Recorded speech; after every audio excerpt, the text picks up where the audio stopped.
Bonjour, nous voici dans un nouveau tuto, histoire de passer le cap des 10 000 abonnés tranquille, de marquer le coup en quelque sorte.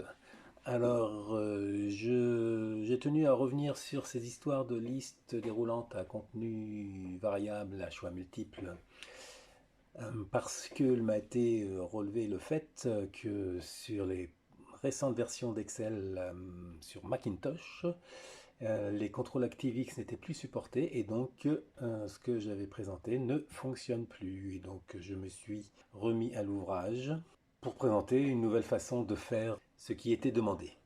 Donc, je rappelle rapidement le principe. L'idée c'est de dire, ben voilà, en fonction des catégories, j'ai des items différents qui sont proposés. Et puis le fait de sélectionner des items dans une liste de roulantes, c'est les inscrire dans la cellule. Et évidemment, quand je me repositionne sur une cellule où il y a des items sélectionnés, ça me les met automatiquement dans la liste déroulante. Il ne faut pas que la liste s'affiche si la catégorie est vide. Il ne faut pas que la liste s'affiche si je suis sur la première ligne ici, la ligne des étiquettes. Et évidemment, il ne faut pas que la liste s'affiche si je suis dans une autre cellule que la cellule option. Ce qui a été préparé déjà là ici, donc vous trouverez les fichiers de départ dans les commentaires liés à la vidéo. Ce que j'ai préparé, c'est donc la validation des données ici dans la colonne des catégories. J'ai préparé également les deux noms catégories et options, histoire dans le code de lui dire qu'on travaille sur la colonne des catégories et sur la colonne options et non pas sur la colonne 26 et 27. Et j'ai également préparé la zone nommée famille ici qui se trouve sur une autre feuille de calcul avec les items correspondant à chaque famille situés juste en dessous. Donc la seule chose ici, c'est que pour ces différentes familles, dans le code, je considérais qu'il faut absolument que ce soit saisi dans ces cellules-là. Si pour vous, les catégories ne sont pas saisies à partir de la cellule A1, il faudra adapter le code pour que ça fonctionne. Alors que sur la base, si les catégories et les options pour vous ne sont pas situées dans ces colonnes-là, ça n'aura pas d'importance, vous pourrez utiliser le code tel quel. Même si plus tard, vous modifiez la structure du tableau, vous supprimez des colonnes, vous insérez des colonnes entre catégories et options, etc. Ça n'aura pas d'impact.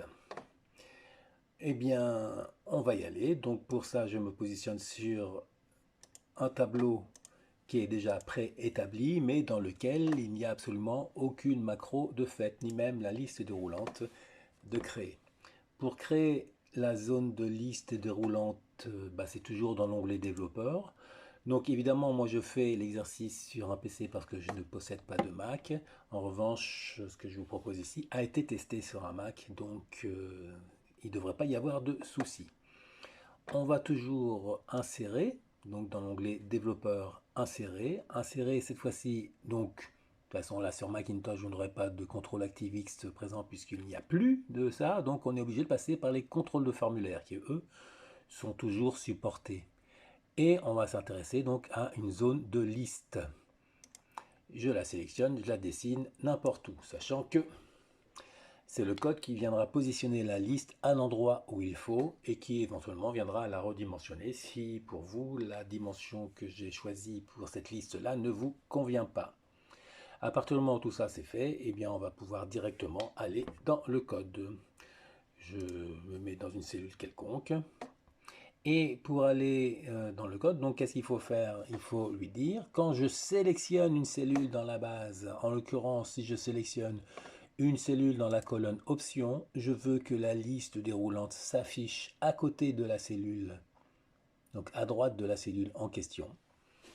Et évidemment qu'elle puisse m'inscrire la liste des items à l'intérieur. Si je suis ailleurs que dans la colonne option, ou alors si je suis sur la première ligne, ou alors si la catégorie n'est pas renseignée, il ne faut pas que la liste s'affiche.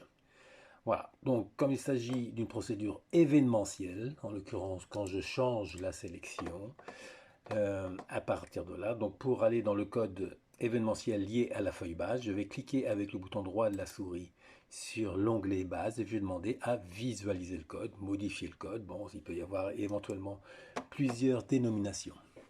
Donc là, je vois que je suis sur mon fichier forme VBA de départ avec la feuille base ici qui est sélectionnée. Ça veut dire que je suis dans le code privé de la feuille base. Option explicite est inscrit parce que dans les outils options, j'ai coché déclaration des variables obligatoires. Si pour une raison ou pour une autre, vous, ce n'est pas coché, je vous incite à inscrire systématiquement option explicite. En haut de module, ça permet simplement de rendre la déclaration des variables obligatoire. Comme il s'agit d'une procédure événementielle liée à la feuille de calcul, dans la liste déroulante de gauche, je vais choisir Worksheet. Et par défaut, justement, il me propose Private Sub Worksheet sélection change quand je change de sélection. Voilà, donc je fais faire une tabulation et je vais avoir besoin d'un certain nombre de variables. Et donc la chose que je vais commencer par faire, c'est déclarer les variables. Comme il s'agit de variables que je vais avoir l'occasion d'utiliser non seulement dans ce module-là, dans ce module base, mais également dans un autre module spécifique, et à ce moment-là, je vais demander à insérer un module, dans un premier temps, uniquement pour pouvoir déclarer les variables. Les variables que je vais utiliser sont d'une part un compteur d'incrémentation, donc public. Je la déclare en public de façon à pouvoir l'utiliser à la fois dans le module et dans les autres objets du classeur Excel. Donc public i as long, donc nombre entier qui peut atteindre des valeurs très grandes. Ensuite, je vais avoir besoin d'une variable de type tableau, public a, sans rien d'ailleurs, sans déclarer quoi que ce soit, c'est-à-dire que c'est une variable de type variant qui prendra les valeurs qui vont bien lorsqu'on l'initialisera. Je vais avoir besoin d'une variable de type booléen, des tests, parce qu'il se passe des choses bizarres lorsqu'on commence à travailler là-dedans. C'est-à-dire que d'une part, il faut que je puisse modifier le contenu de la liste de roulantes. À chaque fois, je choisirai un item à l'intérieur de la liste, ça ira écrire dans la feuille de calcul.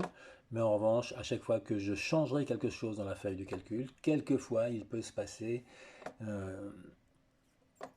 des choses particulières à l'intérieur de la liste. Donc tout ça, il ne faut pas que ça se morde la queue en quelque sorte. Il y a bien une instruction qui s'appelle l'application.enableEvents égale true ou false pour dire on ne tient plus compte des procédures événementielles. Mais comme là, ça ne fonctionne pas forcément correctement à chaque fois, donc j'utilise une autre méthode. Et pour cette autre méthode, je vais avoir besoin d'une variable de type booléen. Public btest as boolean. Et enfin, public, évidemment, j'ai besoin d'identifier la liste déroulante à l'intérieur de la feuille de calcul. C'est un objet oList as listbox qui n'apparaît pas dans la liste ici, mais je sais que c'est un objet qui existe à l'intérieur de la feuille de calcul, donc je force la main. Listbox. Là, on voit qu'il m'a mis les majuscules en lui-même, donc ça veut dire que c'était bien un objet qu'il connaît. Et au passage, quand j'utilise une variable avec plusieurs lettres, je prends toujours la précaution de mettre au moins une lettre en majuscule à l'intérieur. Voilà, vous connaissez le principe si vous avez suivi d'autres tutos, de façon à pouvoir vérifier si je fais des ordres de saisie lors de la saisie du code. Donc nous retournons dans notre feuille base. Et qu'est-ce qu'on va lui dire ici, à chaque fois qu'on change la sélection? La première chose qu'on va lui dire déjà, c'est de bien identifier la zone de liste. La zone de liste, alors là aussi, ce n'est pas une obligation, mais tout de même, je vais prendre la précaution de lui donner un nom. C'est-à-dire, je clique avec le bouton droit de la souris sur la zone de liste, et plutôt que de laisser zone de liste 4 comme ça, ou 3 ou 1, en l'occurrence pour vous, si c'est la première zone de liste que vous créez dans votre document, moi je vais l'appeler donc zlist. Et je valide. Et pour le coup, pour recharger la variable oList, en l'occurrence, comme c'est un objet, set oList, donc vous voyez je saisis en minuscule, égale mi, c'est-à-dire mi feuille base, quelque chose sur la feuille base, point list boxes, list boxes, donc là pareil, il ne le propose pas, mais je sais que ça existe, entre parenthèses, entre guillemets, zlist. Je ferme le guillemet, je ferme la parenthèse. Ensuite, on va lui dire, dans un premier temps, que comme les cas où il faut afficher la liste de Roland sont les cas minoritaires, on va rendre cette liste invisible dans un premier temps au list.visible égale false. Okay, donc il met bien tout en majuscule, donc a priori ça paraît cohérent. Et on va lui préciser les cas où justement cette liste-là ne doit pas être affichée. Donc premier cas, on n'affiche pas si on n'est pas dans la colonne option. D'accord. Si on n'est pas dans la colonne option, c'est-à-dire que si on est dans une autre colonne, il ne faut pas que la liste s'affiche. Donc if ActiveCell .column est différent dans ce sens-là plutôt, range OPT, d'où l'intérêt d'avoir renommé les cellules des étiquettes là-haut. .column. Mais ce n'est pas le seul cas où il ne faut pas que la liste s'affiche. Donc je vais poursuivre, ou alors, or, et je vais poursuivre l'instruction sur la ligne d'après, donc espace-bas, entrée, tabulation. Si sur la même ligne que la cellule active, la catégorie n'est pas renseignée, donc la catégorie, on va la trouver dans un objet, dans une cellule cells, entre parenthèses, ActiveCell.row.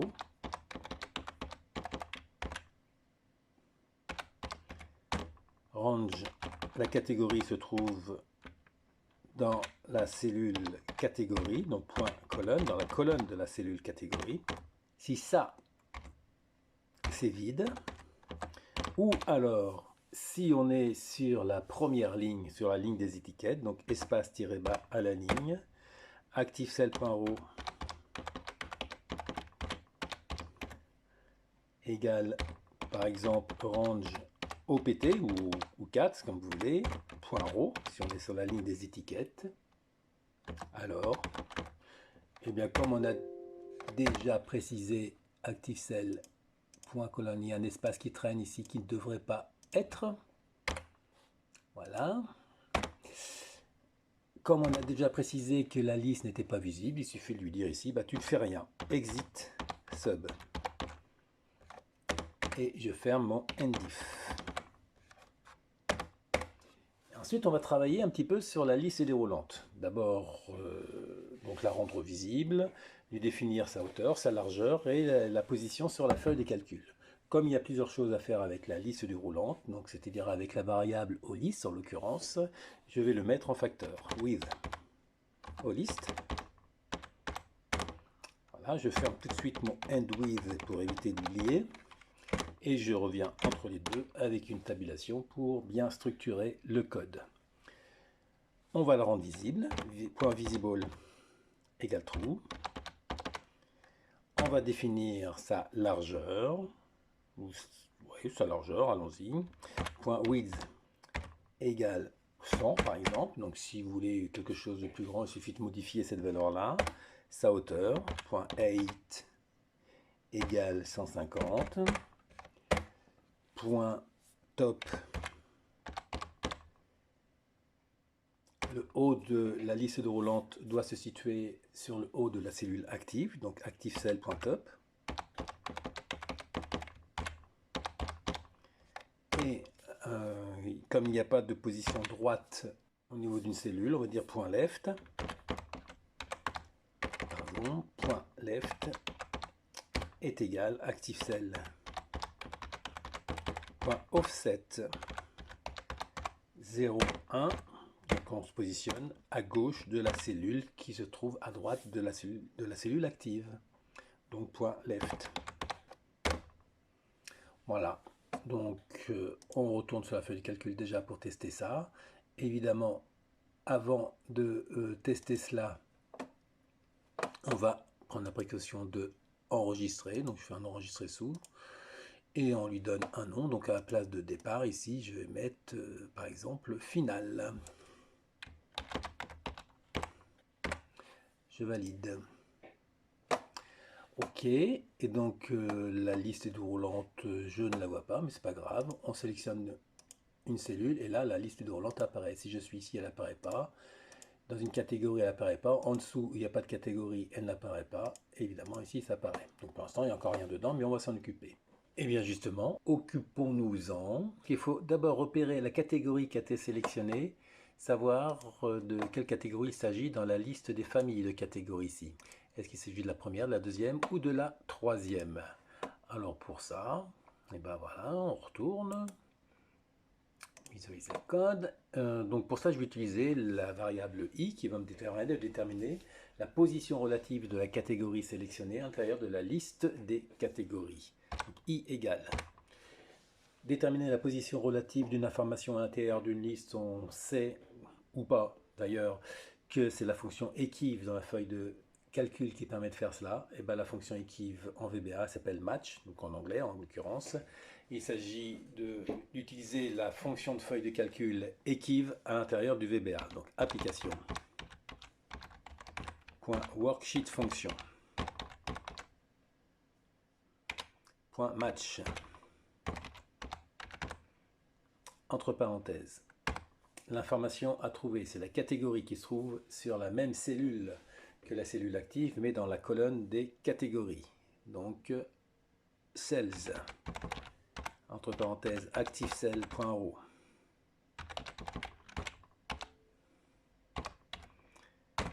Virgule, range 4,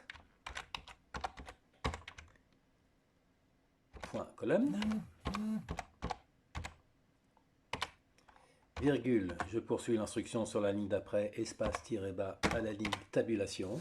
Où est-ce qu'on trouve la liste des catégories possibles? Dans le worksheets data.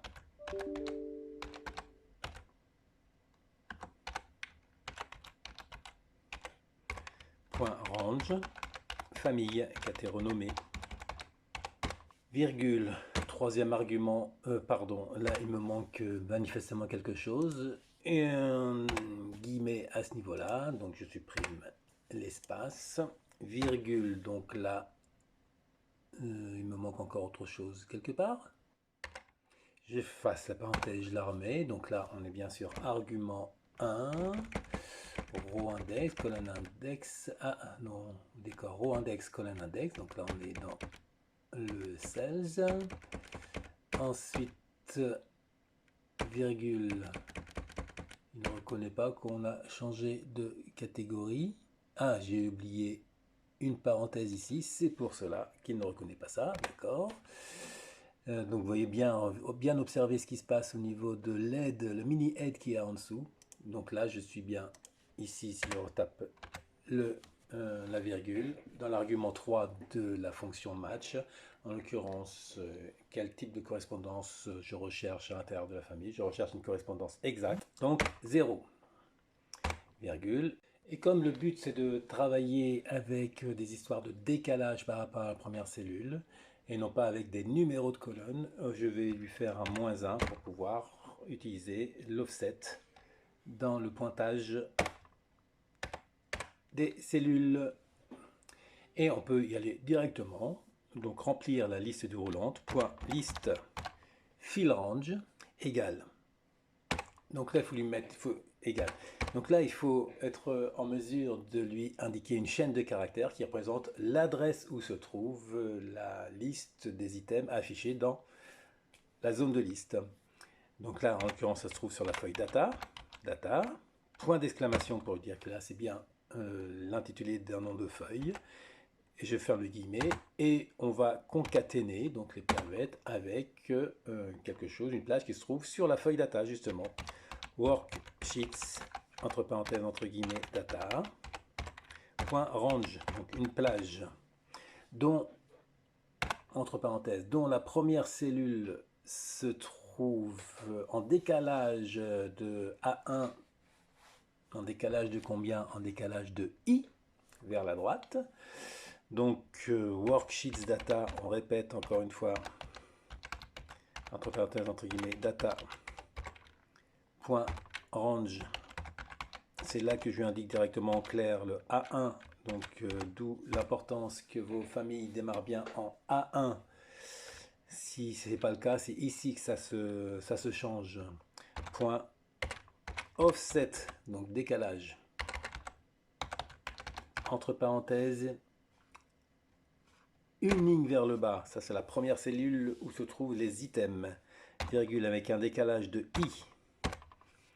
Virgule, la deuxième cellule, la dernière cellule de la plage, plus exactement, la deuxième cellule du range qui va identifier la plage. Donc je vais la faire sur la ligne d'en dessous, espace-bas à la ligne tabulation, bah, c'est toujours sur le worksheets data. Je ferme les guillemets, je ferme la parenthèse, point range, entre parenthèses A1, avec les guillemets c'est mieux, point offset, toujours, entre parenthèses 0 cette fois-ci. On reste, c'est important de rester sur la même ligne pour éviter les problèmes si jamais il n'y avait qu'un item dans la liste. Virgule I, point end, donc là il faut aller jusqu'en bas, entre parenthèses XL down. Je ferme la parenthèse du XL down, je ferme la parenthèse du range, et il me reste plus qu'à lui dire que ça, il faut récupérer son adresse, point adresse. Voilà, il ne hurle pas, c'est rassurant, et on va donc aller tester ça. Je vais sur la feuille de calcul, je prends la précaution de sauvegarder avant de tester, et quand je sélectionne une cellule, bah voilà, worksheets, il manque un S à worksheets,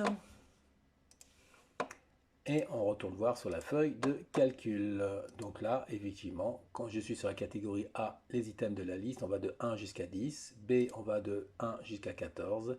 C, on va bien de 1 jusqu'à 38, ce qui doit correspondre à ça. 1 à 10, 1 à 14, 1 à 38. Donc tout va bien de ce côté-là. On peut poursuivre.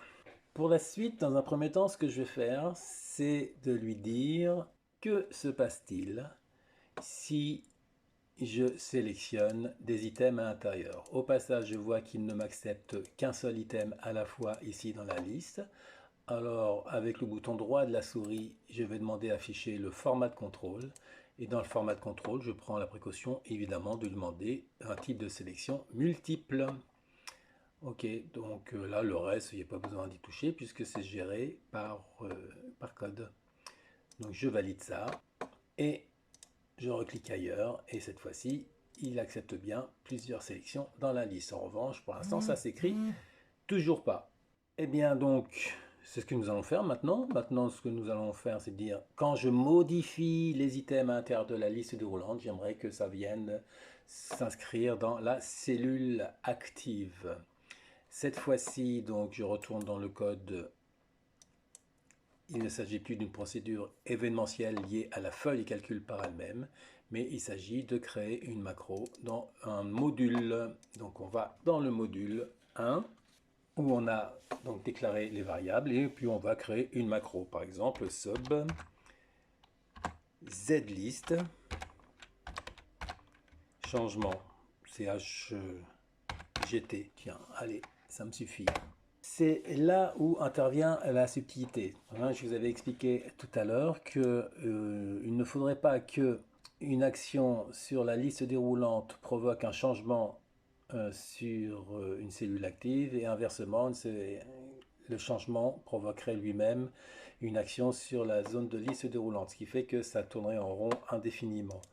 Donc pour éviter ce genre de problème, plutôt que d'utiliser les possibilités de faire de l'application .enable event égale false, je vais dire if btest then exit sub. Si on a positionné à un endroit du code quelque chose, enfin la variable btest à true, parce qu'on ne voulait pas que c'est un impact sur le reste du code, que ça, à ce moment-là, on sort exit sub and if Et donc on peut y aller. Comme tout à l'heure, on va lui dire set olist égale. Cette fois-ci, on ne peut plus lui dire directement mi.listBoxesZlist parce qu'on n'est plus sur le code de la feuille base. En revanche, on va lui dire donc worksheets base.listBoxes entre parenthèses entre guillemets zlist. Voilà. On va, histoire que ce soit plus simple, commencer par vider la cellule active. ActiveCell égale vide. Et on va attaquer donc la liste des items.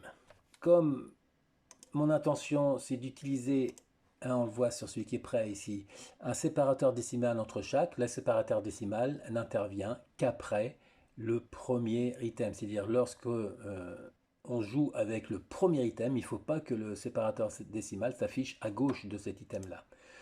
C'est pour cela qu'on va lui dire la chose suivante. Je vais utiliser une deuxième variable qui n'a pas été déclarée, donc je la déclare ici. Dim j as integer. Donc là, je me contente d'un integer. Quand je dis je me contente, ça veut dire que on peut envisager d'avoir 16 384, si je ne me trompe pas, items à l'intérieur de la liste. Et on lui dit j égale 1. On démarre. Avant d'entamer la boucle de tous les items de la liste box. For i égale 1 to olist.list count. Je ferme tout de suite le next.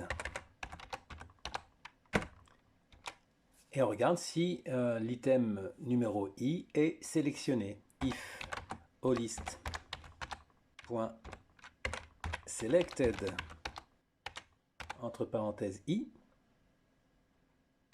Bon, là, je rajoute égal true, mais par défaut, évidemment, c'est sous-entendu. Then, alors, si on n'est pas avec, si j n'est pas égal à 1, donc si on est à partir du deuxième, if j est différent de 1, alors, je ferme tout de suite mon endif. Alors, ActiveCell égale ActiveCell, on concatène avec le séparateur. Ici, je vais prendre le point virgule comme séparateur. Et ensuite, sous-entendu, donc, quelles que soient les circonstances, qu'on soit sur le 1, l'item numéro 1 ou les autres, il faut concaténer avec le numéro dans la liste sélectionnée active. ActiveCell égale ActiveCell. Et, donc en mettant des espaces, olist.list, entre parenthèses, i. Voilà. On lui fait le j égale j plus 1, de façon à ce que la prochaine fois, il sache qu'on n'est pas sur le premier. Et puis, j'ai oublié de fermer le ndif là tout à l'heure, donc il faut que je pense à le fermer. Donc là, je m'en suis rendu compte parce qu'il y avait un grand écart entre cette ligne-là et le next. Donc je me dis, il manque quelque chose entre les deux. En l'occurrence, c'est le ndif, d'où l'intérêt et l'importance de bien structurer le code de façon à bien voir quand on referme les boucles et quand on les ouvre. On va tester ça. Voilà, je prends la précaution de sauvegarder avant de tester et je vais faire une modification. Bien, manifestement, ça marche pas bien. Ah oui, évidemment, j'ai créé la macro, mais à aucun moment je lui ai dit qu'un changement là-dessus, il fallait que ça déclenche le code de la macro en question. Donc bouton droit de la souris, affectuer une macro, et on pense à le mettre sur zlist change. OK, je clique ailleurs, et cette fois-ci, voyons voir, ça remplit bien la cellule. Donc avec les items qui vont bien, de B5, B7, B12, ça va bien. Là, juste B5, B12, catégorie A, donc là, A1, A5, d'accord, bah écoutez, voilà, ça fonctionne. Bien, donc maintenant, il lui reste à lui dire, si je me positionne sur une cellule, il faut qu'il actualise la liste déroulante, qui mettent les bons items à l'intérieur. Donc ça, on va retourner dans l'esprit, c'est quand je change de cellule qu'il faut qu'il fasse quelque chose. On avait commencé du code là-dedans, donc je vais revisualiser le code, et c'est toujours dans Worksheet, sélection Change. On est toujours entre le with et entre le with et l'end with de Holist, avec le Holist en facteur, et donc là, on va poursuivre. On va commencer, comme tout à l'heure pour les cellules, dans le sens inverse, par vider la liste des items sélectionnés à l'intérieur de la zone de liste. Donc avec la variable i, for i égale 1 to list count, pardon, to point list count, parce qu'on est toujours avec Holist en facteur, to point list count. Je prends la précaution de fermer la boucle for avec le next, et donc on va y dire point selected, entre parenthèses i égale false. Voilà. Aucun item sélectionné. En revanche, maintenant, il s'agit d'aller récupérer les items qui sont à l'intérieur de la cellule sélectionnée. Et c'est là que va intervenir notre variable tableau. Pour dire la variable tableau, à l'intérieur, tu vas t'arranger pour stocker sous forme de tableau tous les items qui sont dedans. Pour ça, il y a une commande. Donc, A égale VBA.split.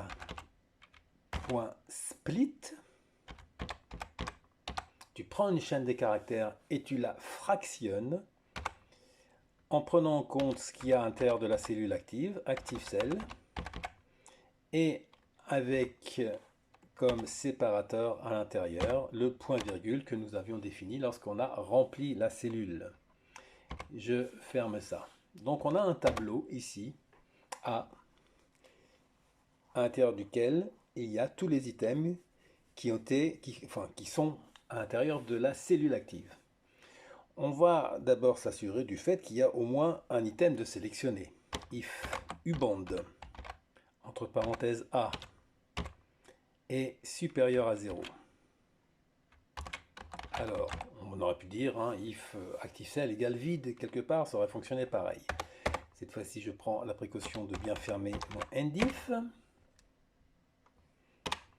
Je fais une petite tabulation et on va lister tous les items de la liste déroulante. On va parcourir tous les items de la liste déroulante. For i égale 1 to point list count. Je ferme le next du for tout de suite. Et on regarde si cet item-là, que l'on pointe dans la liste déroulante, si on le retrouve à l'intérieur de la variable A, à l'intérieur du tableau. Pour ça, on va utiliser la fonction match, sachant que la fonction match va renvoyer une erreur si jamais on ne retrouve pas l'item dans le tableau A. Donc on va gérer cette erreur potentielle. Donc, if not espace is error, entre parenthèses, application, point match. Donc là, on n'utilise pas la fonction de feuille de calcul parce qu'on travaille avec une analyse VBA et non plus en testant des cellules à l'intérieur d'une plage de cellules. Entre parenthèses, point liste, entre parenthèses, i, l'item numéro i dans la liste déroulante, virgule à l'intérieur du tableau, virgule 0, then, donc en l'occurrence, si la fonction match telle qu'elle est définie ici ne provoque pas d'erreur, alors, d'accord, alors moi-même j'ai fait une erreur quelque part là-dedans. Où est mon erreur? J'ai oublié une parenthèse ici, la parenthèse du is error. Donc je ferme la parenthèse. Voilà. Endif tout de suite.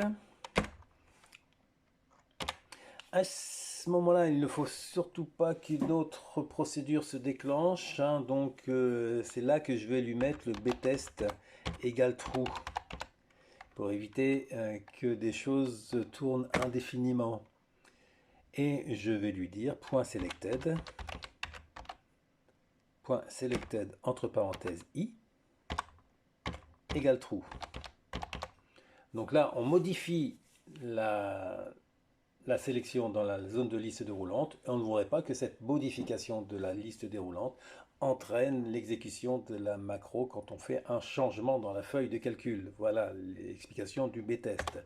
Et derrière, je repositionne le btest égale false.